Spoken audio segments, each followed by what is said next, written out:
You've built a machine learning model.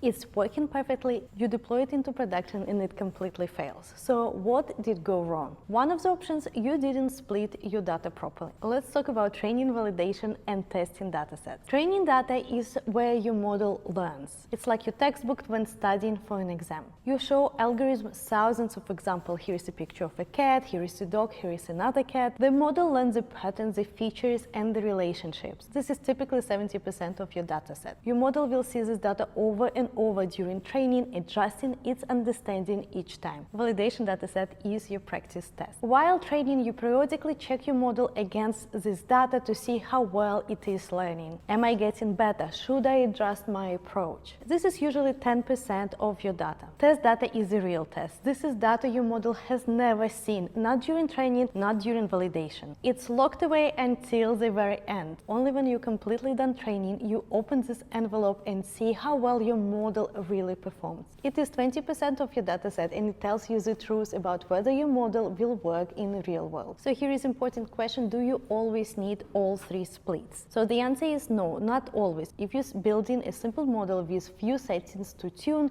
like a basic logistic regression, you can get away with just training and testing dataset. In that case, 80% is your training data and 20% is your testing data. But when you're building complex models like neural networks with dozens of hyperparameters, learning rate, number of layers, dropout rate, batch size, you need that validation dataset. And why? Because every time you adjust a setting and check the performance, you need data that isn't in your test set. Otherwise, you are indirectly tuning your model to test the data, which defeats the whole purpose. If you're building simple model with few hyperparameters, you're splitting data 80-20. 80 training dataset, 20 testing dataset. If you're building complex models that needs tuning, you use 70-10-20 rule. So 70 training, 10 validation, and 20 testing dataset.